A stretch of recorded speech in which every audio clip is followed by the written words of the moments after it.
صحابہ کے بارے میں، ساری ذرا توجہ سے سنیے گا۔ ان الذین، بے شک وہ لوگ، تولوا منکم، جو پیٹھ پھیر گئے تم میں سے، جو جڑے کانڈے دکھا گئے، یوم تقل جمعانی، اس روز جب مقابلہ ہوا، بولیے جب مقابلہ ہوا، جمعانی دونوں لشکروں کا، کافروں کا اور مسلمانوں کا۔ ایسا کیوں ہوا؟ انما استزلهم الشیطان، اس لشکر کو، دونوں لشکر، ہاں لشکر کو تو پھسلا دیا تھا انہیں شیطان نے۔ انما استزلهم الشیطان، پھسلا دیا تھا شیطان نے، بولے نا، پھسلا دیا تھا شیطان نے، ببعد ما کسبوا، اس وجہ سے جو بعض عمل ان سے ہو گئے، بولیے جو بعض عمل ان سے، ہاں جب ایک غلطی انسان سے ہو جائے تو شیطان کو دوسری کرانے کا موقع مل جاتا ہے۔ اس لیے کہتے ہیں کہ ایک گناہ دوسرے گناہ کو کھینچتا ہے، اور ایک نیکی بھی دوسری نیکی کو، جب آپ ایک نیکی کرتے ہیں تو دوسری خود بخود آگے آ جاتی ہے۔ خدا نخواستہ بندہ ایک گناہ کرتا ہے تو پھر دوسرا گناہ بھی، اور بسا اوقات تو ایک کر لیتا ہے پھر اس کو چھپانے کے لیے 100 کرنے پڑتے ہیں۔ تو فرمایا اپنے اپنے عملوں پہ نظر رکھو۔ تو انما استزلهم الشیطان، شیطان نے انہیں پھسلا دیا، ببعد ما کسبوا، ان کے بعض عملوں کی وجہ سے، بعض کمزور ہے عملوں کی وجہ سے، بولیے نا کمزور ہے عملوں کی وجہ سے۔ اب دیکھو جی شیطان نے گمراہ کر دیا، ان کے بعد عمل تھے جن کی وجہ سے شیطانیت آ گئی۔ آگے نہیں پڑھیں گے یہودی، کیوں؟ آگے کیا ہے؟ وَلَقَدْ عَفَا اللَّهُ عَنْهُمْ، یہ دوسری بار پھر آ رہا ہے کہ خبردار میرے نبی دے یاراں تے بھونکنا نہیں ہے، کیونکہ اللہ انہوں معاف کر چکے ہیں۔ وَلَقَدْ عَفَا اللَّهُ عَنْهُمْ، اللہ نے انہیں معاف، عنہم، یہ جو ہے جن کی میں بات کر رہا ہوں، ان کو میں نے معاف کر دیا ہے۔ بولیے ان کو اللہ نے، ان اللہ غفور حلیم، بے شک اللہ ہے ہی درگزر کرنے والا اور نہایت حلم والا، حلیم برداشت والا، یعنی اللہ نے ان کے اعمال برداشت بھی کر لیے ہیں، جو کمیاں کوتاہیاں تھیں ان کو معاف بھی۔ تو آج کے بعد جب بھی کوئی صحابہ کا عیب دکھائے آپ کو اور کہے جی میں قرآن سے دکھاتا ہوں، تو کہو لاؤ قرآن اور پڑھو آگے پوری آیت۔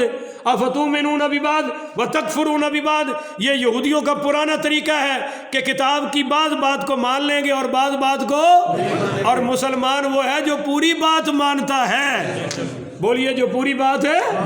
پوری بات کیا ہے؟ وَلَقَدْ عَفَا اللَّهُ عَنْهُمْ، اللہ نے انہیں معاف کر دیا۔ ان اللہ غفور حلیم، اللہ ہے ہی درگزر کرنے والا اور برداشت والا۔ مکہ شریف میں بخاری کی روایتیں سن لیں، پورے درس کا خلاصہ آ جائے گا۔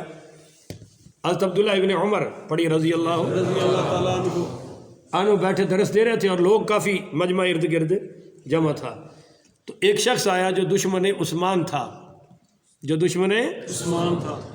آپ کو ایک حدیث سناؤں اگر ہلکی سی؟ سبحان اللہ، سبحان اللہ،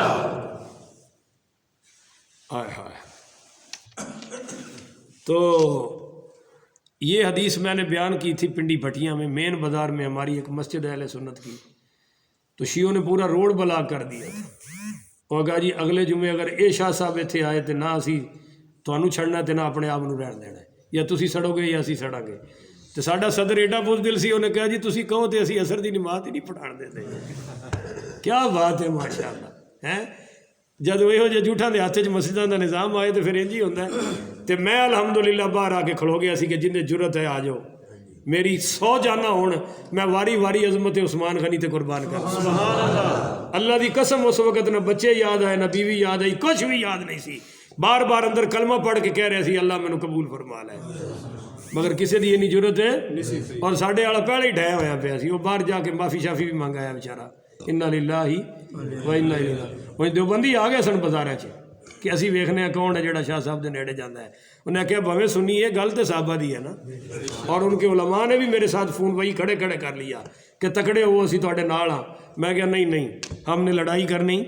میں نے ان سے کہا تھا کہ 2 ہی راستے ہیں، یا تو یہ مار مریا کر لو، یا کوئی تمہارا ذاکر واکر ہے تو اس کو لاؤ اور وہ میرے ساتھ بات کرنے میں مجھے جھوٹا کر دے، میں اپنے آپ کو خود گولی مار کے تمہارا کام آسان کر دوں گا۔ کوئی تمہارے پاس ہے پوری دنیا میں، نہیں تو 10 دن کا ٹائم رکھ کے ایران سے کوئی منگوا لو، کوئی لے تو آؤ، ہم سے بات تو کرے۔ حدیث آپ بھی سن لیں، جنازہ آیا اور تیار ہو گیا، بولیے تیار ہو گیا، ہوں بابے حدیث کوئی نہیں سننی، فون سننا ہے انہیں۔ اچھا جزاک اللہ۔ جنازہ تیار ہو گیا، صفیں بن گئی اور حضور پڑھانے کے لیے بھی آ گئے۔ یہ حدیث سنا رہا ہوں، کہیں ایسا ہو جائے تو تکڑے رہے جی۔ ہاں جی، سرکار کی نظر اس مرنے والے کے چہرے پہ پڑ گئی۔ یہ ترمذی شریف میں ہے، میں نشانی لا کے رکھا ہے، نہ وکھاوا تو ساری زندگی میرے تو جو فتویٰ لاؤ گے قبول کرا گا۔ ترمذی شریف میں حدیث ہے، جنازے والے مرنے والے پر حضور کی نظر پڑ گئی، آپ نے فرمایا اٹھاؤ اس کا جنازہ میں نہیں پڑھاؤں گا۔ اتنے پنڈ محلے داری بھائی حضور نو ویکھو نا، فرمایا اٹھاؤ اس کا میں نہیں پڑھاؤں گا۔ یا رسول اللہ کیوں؟ فرمایا انہ کان یبغض عثمان وابغضہ اللہ، یہ میرے عثمان سے بغض رکھتا تھا، اللہ اس سے بغض رکھتا ہے، تو نبی بھی اسے، لہذا میں اس کا جنازہ بغض صرف جس کے سینے میں صرف حضرت عثمان کا بغض تھا، حضور نے جنازہ نہیں پڑھایا تو جیڑا سارے صحابہ دا دشمن ہوئے اوندا کون پڑھا سکتا ہے؟ لہذا حضرت عبداللہ ابن عمر بیٹھے ہیں کعبہ میں اور ایک دشمن عثمان آ گیا، کہنے لگا اے کون نے؟ انہیں کہا حضرت عمر دے پتر نے۔ انہیں کہا اچھا، میں بھی ویکھاں، پیچھے کھڑوتا سی نا، اگے آ گیا اور آگے کہنے لگا شیخ، فرمایا ہاں، کہنے لگا میں آپ سے کچھ سوال کرنا چاہتا ہوں، جواب دے سکیں گے آپ؟ فرمایا ہاں دوں گا۔ کہنے لگا آپ حضرت عثمان کو مانتے ہیں؟ فرمایا بالکل مانتا ہوں۔ کہا جی حضرت عثمان وہی ہے نا جو جنگ بدر میں شریک نہیں ہو سکے؟ کہا ہاں نہیں ہوئے۔ کہنے لگا وہی ہے نا جو بیعت رضوان میں بھی شریک ہے، وہ جو درخت کے نیچے ہوئی تھی؟ حضرت عثمان نے فرمایا نہیں ہوئے تھے۔ حضرت عبداللہ بن عمر نے فرمایا نہیں ہوئے تھے۔ وہ کہنے لگا اور احد والے دن بھاگ بھی گئے تھے؟ فرمایا ہاں۔ تو کہنے لگا بس ٹھیک ہے، میرا مقصد تو پورا ہو گیا۔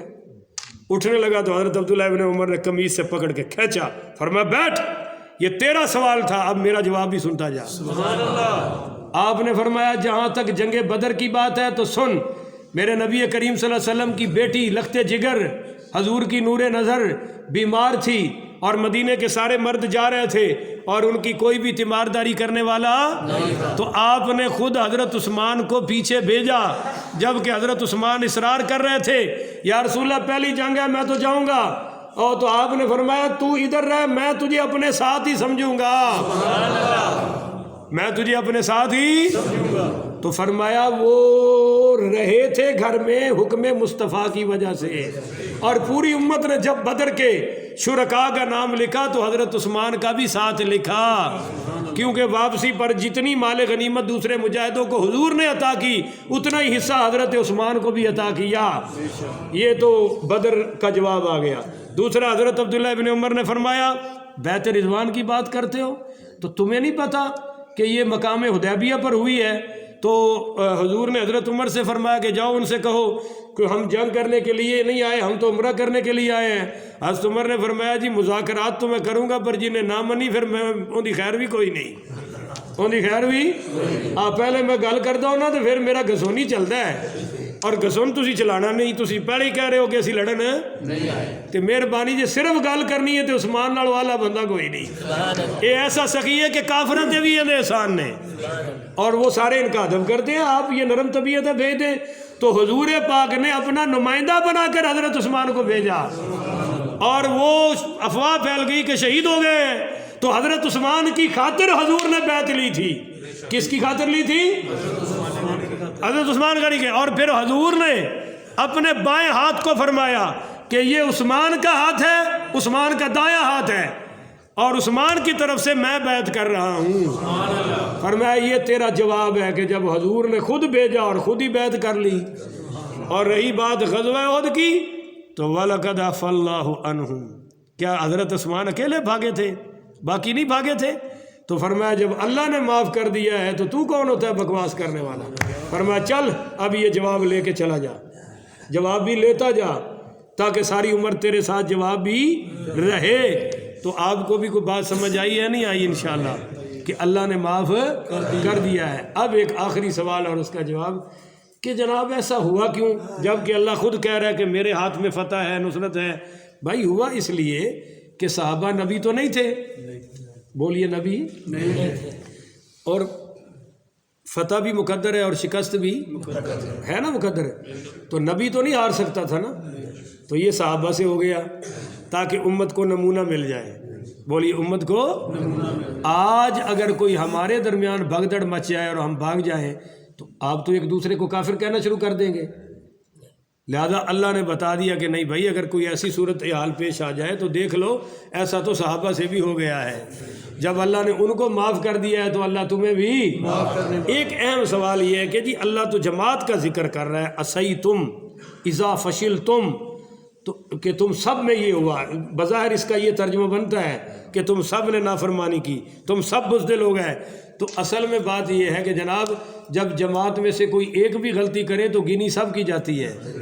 بولیے گنی صاف ظاہر ہے کہ خدا نہ خواستہ اگر کوئی بندہ یہاں قتل ہو جائے تو پورے عادل گڑھ کا نام آئے گا یا نہیں آئے گا؟ عادل گڑھ میں قتل ہوا ہے، گھر کا نام نہیں لیا جائے گا کہ فلاں گھر میں ہوا ہے، باہر والے تو کہیں گے عادل گڑھ میں چوری ہوئی ہے، عادل گڑھ میں فلاں جرم ہوا ہے، تو خاندان کے ایک فرد کی غلطی میں بسا اوقات سارا خاندان ہے گنا جاتا ہے۔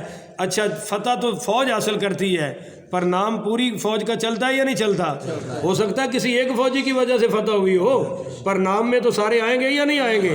تو اسی طرح یہ نام میں سارے آئے ہیں، وگرنہ حضور کا دفاع بھی تو صحابہ نے کیا ہے نا، حضور کے آگے پیچھے جو 70 صحابہ شہید ہوئے ہیں وہ صحابہ ہی شہید ہوئے ہیں نا۔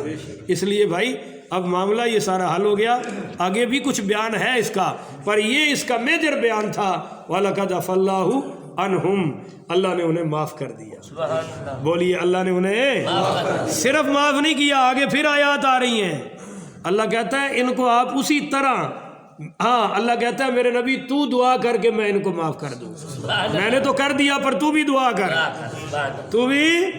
اور دوسرا آپ ان کو اپنی مجلس شورا کا رکن بھی بنائے، اپنی مجلس شورا کا رکن بھی، یعنی اے میرے نبی آپ ان سے مشورہ بھی طلب کرو۔ میرا خیال نہیں، ایمان ہے کہ اللہ نے پتہ سی صحابہ دے دشمن بھی آنے نے، اس لیے اللہ نے دھو کے صحابہ دی صفائیاں دے چھڑیاں نے تاکہ سنیاں دا ایمان ذرا تکڑا ہی رہے، کہیں ڈولنے کی ضرورت نہیں ہے۔